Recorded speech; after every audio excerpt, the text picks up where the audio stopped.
Fala galera do mal, tudo bem com vocês? Eu sou Nathan Matos, editor do Literatura BR, e já quero, antes de eu começar a falar desse livro maravilhoso do Philip Roth, que é um livro chamado Patrimônio, né? Uma história real, é o subtítulo aí desse escritor americano, onde a gente vai conhecer a história dele em relação ao seu pai, né? Quando seu pai ali vai ter um laudo sobre o que acontece em seu cérebro e essa doença que acaba acometendo e como tudo isso se dá dentro dessa narrativa. Mas antes da gente continuar, de eu falar um pouco das minhas impressões de leitura, eu te convido a curtir aqui esse vídeo, a compartilhar também o nosso canal aqui para outras pessoas e aproveitar, se inscreve aí para que você fique recebendo as notificações dos próximos vídeos aqui, que vamos falando aqui de livro de poesia, romance, livro de não ficção, enfim.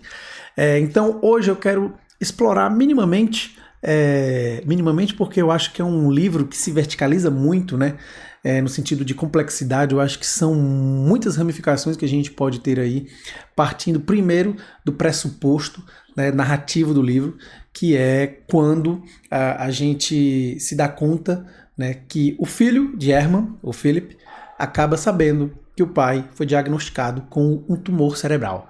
Né? Então, se eu não estou enganado, posso estar enganado agora, eu não estou com a pesca da data aqui, estou com algumas pescas aqui que eu vou tentar falar, mas eu acho que o livro foi publicado em 1991, a tradução desse livro eu acho que é do Jório Dauster, e foi publicado pela Companhia das Letras. Né? É um livro que foi escolhido pelo meu querido amigo Marco Severo para leitura agora de janeiro, no clube de leitura que ele comanda, capitaneia aqui em Fortaleza, e o Patrimônio em dezembro ele falou que ia ser o primeiro livro de 2025, e quando ele disse isso, eu tinha aqui em casa, como tenho outros livros do Philip Roth, peguei para ler numa sexta à noite e terminei no domingo à tarde, em menos de 2 dias, assim, porque realmente foi um livro que mexeu comigo, assim.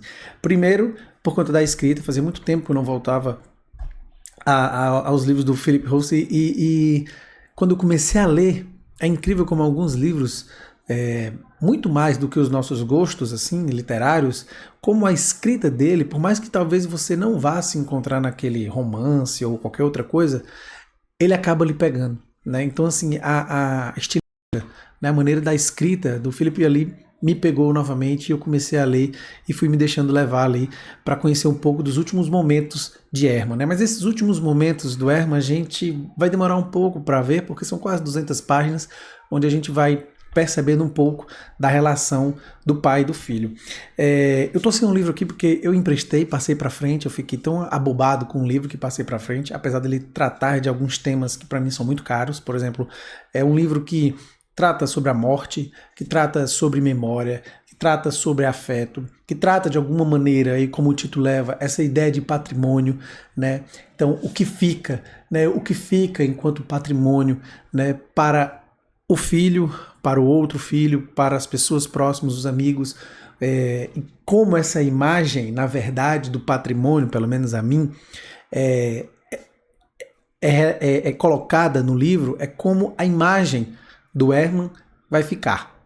E é curioso que essa imagem, ela se flexibiliza de uma maneira em que, por exemplo, um dos seus amigos mais próximos, né, do qual ele está ali fazendo uma caminhada e tudo mais, que é um cara que não sai de dentro de casa, vai ter uma imagem dele. Assim como o seu filho, o Philip, vai ter uma outra imagem, porque ele aparentemente não tinha uma relação muito boa.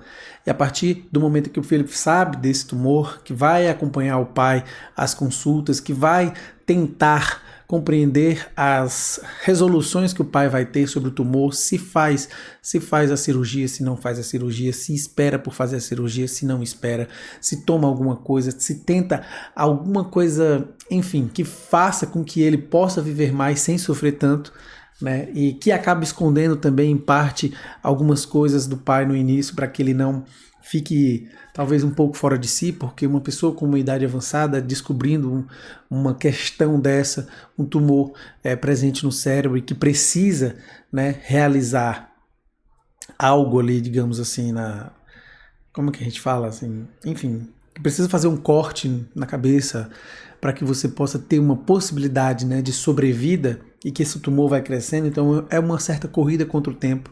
Então essa imagem que o filho, o Philip, tem do pai, vai acabar se flexibilizando, porque ela vai mudar. né? A gente começa com um olhar sobre o Herman, que talvez não seja um olhar tão agradável por conta da relação que tem com o seu filho, mas ao mesmo tempo a narrativa ela é delineada de uma maneira tão, talvez tão afetuosa, de certo modo, que nos faz também ver essa mudança de imagem do Herman perante os olhos do Philip, certo? E talvez isso seja um dos pontos que possa fazer com que a gente compreenda um pouco as incongruências dentro da própria narrativa. E essas incongruências também, de alguma maneira, elas vão se relacionar com o próprio gênero do livro, da maneira como ela está escrita, né? É um livro que a gente vira e mexe, vê as resenhas falando que é um livro que é autobiográfico, mas é curioso como algumas poucas pessoas falam que é um livro autoficcional, e há uma certa diferença. Apesar de não trazer aqui, tentar complexificar assim, um pouco essas coisas, no sentido da autoficção da gente, enfim, autoficção, então já está aí na própria palavra, algo aí, né, não vai ser 100% real. Natan, mas nem a autobiografia, livro autobiográfico, ele é 100% real. Ok, mas eu acho que ainda vai haver uma diferença no peso, eu acho que vai ter uma diferença no modo de contar, né? A autobiografia provavelmente ela vai seguir uma temporalidade, né, muito linear.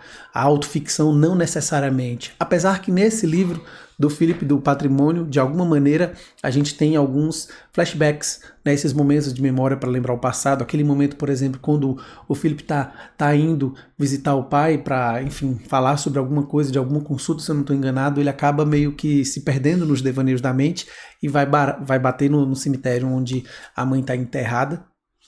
E o episódio logo em seguida a gente tem meio que uma volta ao passado para tentar entender um pouco, né, por que a mãe dele tá ali, o que foi que aconteceu e tudo mais. Então assim, é um livro que mexeu muito comigo, não por uma questão familiar, não por isso, mas porque talvez enquanto leitor sempre esteja muito próximo, muito, não diria preocupado, mas me é muito caro esses livros, essas relações interpessoais, essas relações intrapessoais, essas questões familiares e também não familiares. Eu acho que as relações humanas, elas quando são bem colocadas, elas me chamam muito a atenção. Então, também de entender, do meu ponto de vista, que essa imagem do Herman seria o patrimônio que fica, e não que isso seja o ponto principal da obra, eu não acho que é isso, mas é a gente entender várias questões, foi criando em mim uma imagem do livro que estava para além do que eu imaginava encontrar, tá certo? Então, o livro foi me apresentado de uma maneira, né?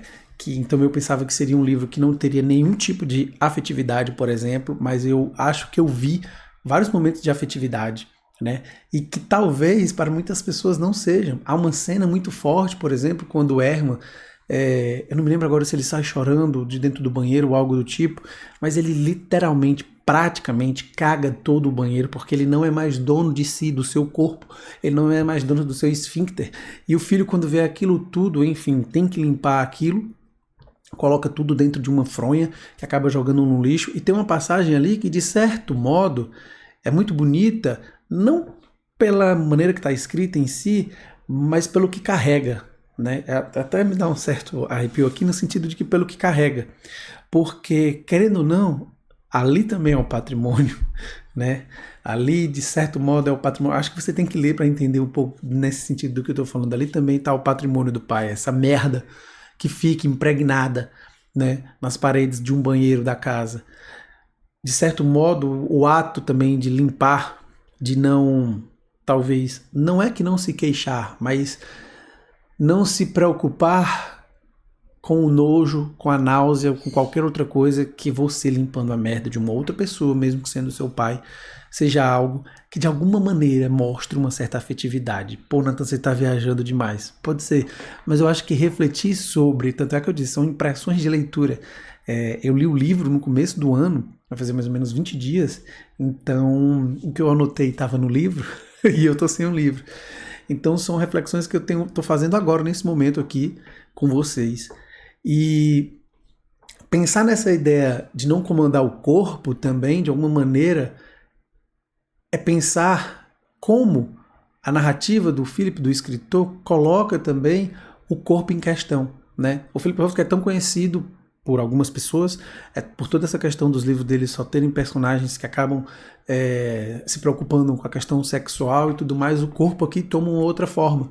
O corpo toma uma outra centralidade, onde vai mostrar esse afeto, onde vai mostrar essa imagem do que fica, porque o corpo ele reflete todos os seus movimentos, todos os seus atos, enfim.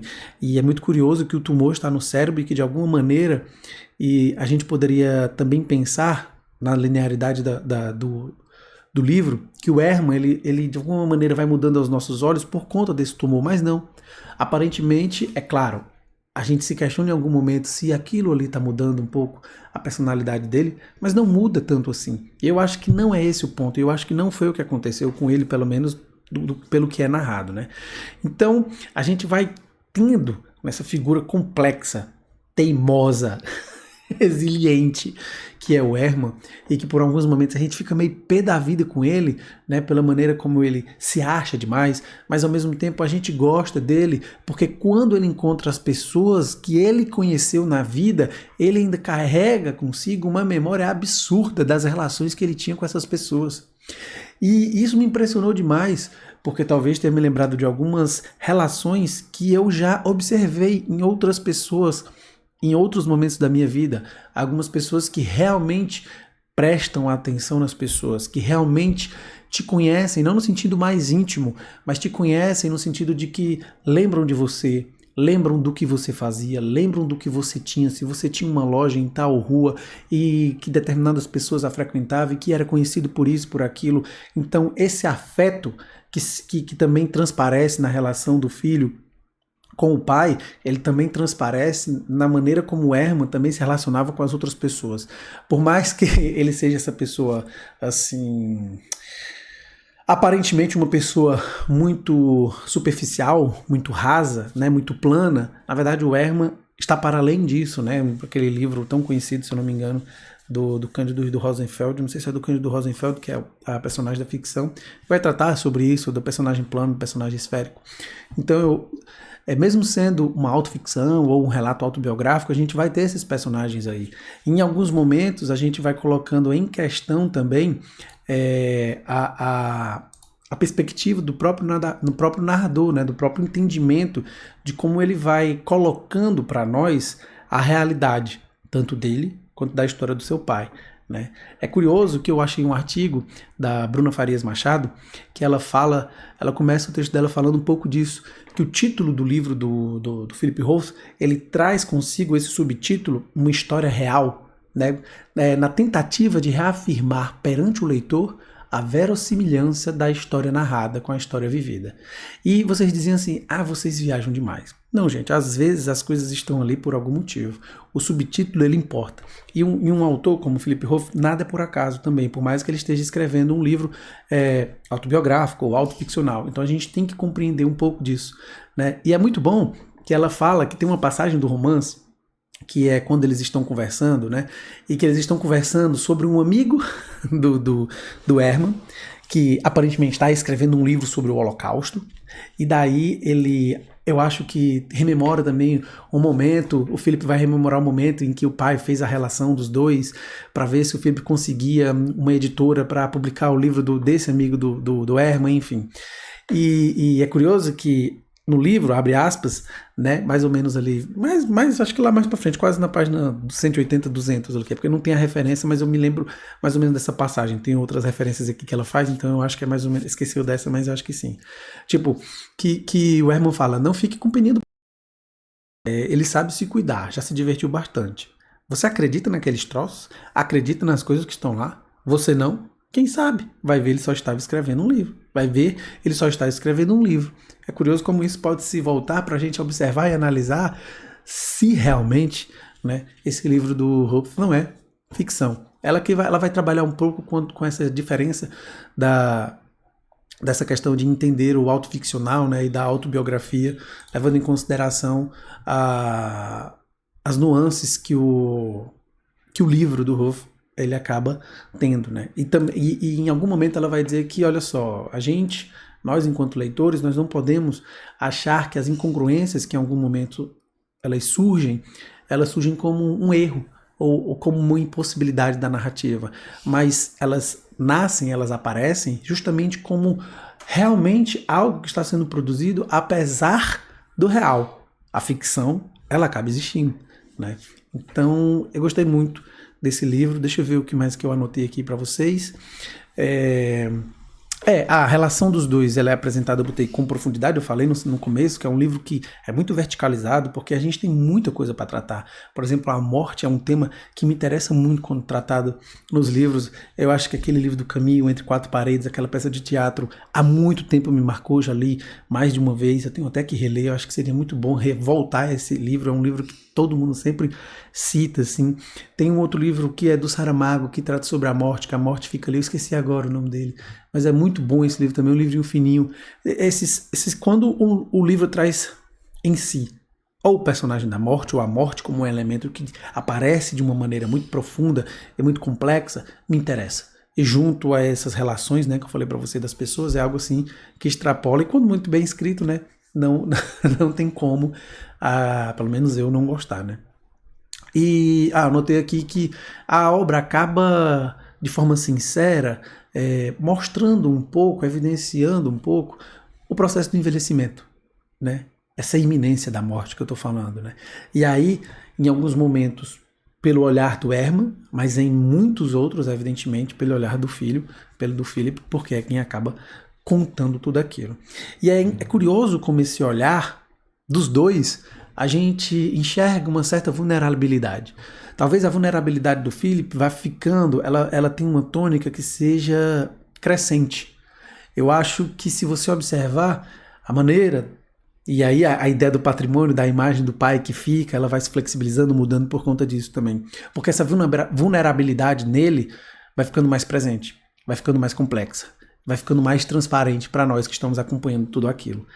E a vulnerabilidade do Herman, eu acho que se dá desde o primeiro momento que ele sabe daquilo. Porque é curioso que no começo do livro ele fala que só queria viver mais uns 2 ou 3 aninhos. E depois ele fala que são mais uns 5 ou 6 aninhos. Depois mais uns 8 ou 9 aninhos. E o Felipe chama atenção para isso. Isso, por exemplo, é uma maneira de mostrar também um pouco dessa vulnerabilidade. Mas, para além disso, a maneira como ele vai expondo também as suas histórias, como ele vai lembrando das suas histórias, como ele vai, em algum momento também, por mais que ele não fosse assim, ser sincero com o filho, transparente com o filho, e dizer que sim, que queria ficar aqui mais um tempo, né? E é muito curioso, porque é um livro que eu acho que fazia tempo que um livro não mexia tanto comigo, assim. E eu acho que tem um teor emocional muito forte. Talvez eu poderia ter dito isso antes. Talvez quem esteja num momento de algo de morte, né, assim, de algum parente, não seja algo tão bom de se ler. Ao mesmo tempo, eu encontrei em comentários na internet que o livro foi muito bom para pessoas que tinham acabado de perder uma mãe, que tinham acabado de perder um pai, porque acabaram encontrando certo conforto na leitura e certa maneira de vivenciar um pouco do patrimônio, né, que essas pessoas muito próximas a si deixaram. Então, eu me arrepio todo falando disso porque é realmente um livro muito emocional, assim.